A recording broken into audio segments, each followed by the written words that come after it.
chloride is like this because the oxygen in the air and other impurities in the air will either oxidize or reduce iron. So anytime you have a bottle of iron 2 chloride or iron 3 chloride or iron 2 nitrate, unless we add some other things to stabilize the oxidation state, you'll have both oxidation states present.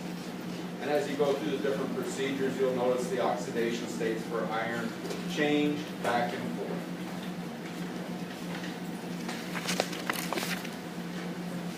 Cobalt has multiple oxidation states, but it's more difficult to change it back and forth. So if the bottle says cobalt 2 chloride, it's 99.9% cobalt 2 chloride, unless one of your fellow students drops some hydrogen peroxide into it. It might be some cobalt 2, cobalt 3.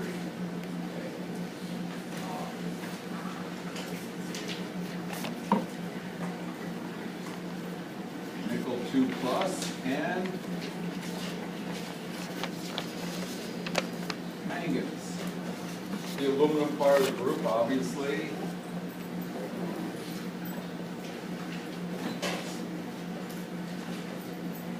Again, chromium has multiple oxidation states, but the bottle that says chromium 3 chloride back there is again just like cobalt.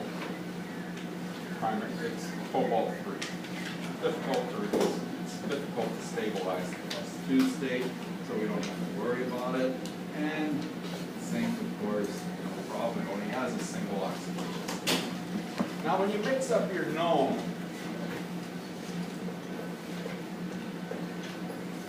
you could mix all these together.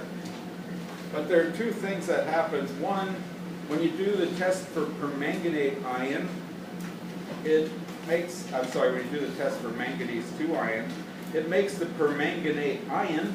And what did you notice about the permanganate ion when you were working with it?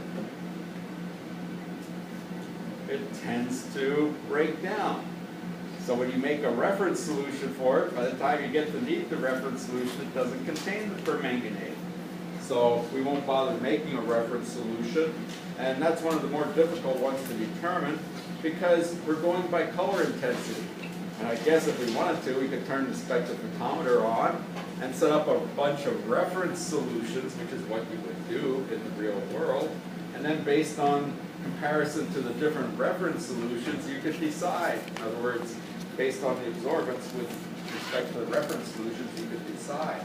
The other complication, of course, is the medium of manganese is about the same color as those solutions you started out with when you were doing your kinetics experiment. And then the principal is even darker. You say, how could that be? I couldn't see through the first one. So that's why I say this is more difficult to determine the amount. In other words, one of the tests, I guess you could say, is if you make the solution today and you come back 2 days later and it's still a violet color, you probably started with a principal. If the color disappears by the end of the lab period, you might have started with a medium. Trace, no big deal because traces are much lighter. You can actually see through a trace solution of manganese. So you don't have to include manganese in the known. And you don't have to do a reference test for it because, as I say, the reference doesn't last. And you just have to recognize that you're looking at a particular color intensity.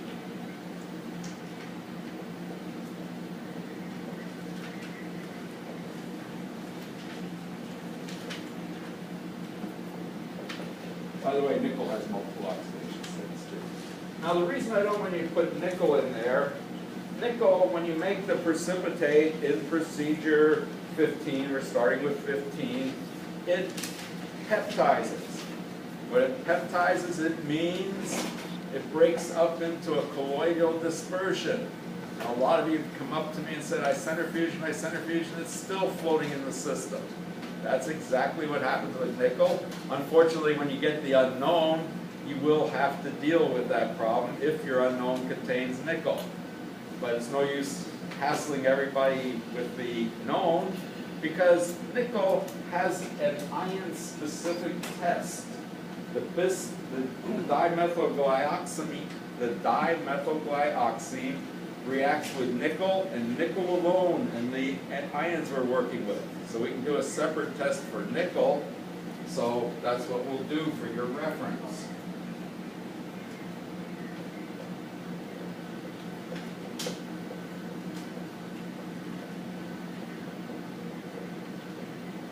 So basically, you're putting in iron, cobalt, and that's all from the A group.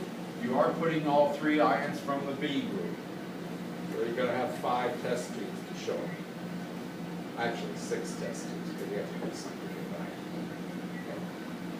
The other complicated, by the way, this is again going to make a lot of solution because low atomic weight for aluminum, for instance, means you're going to need a lot of drops. Okay? So you'll put it in the casserole because when you look at 15, there's an A part and a B part. I'm going to the book here.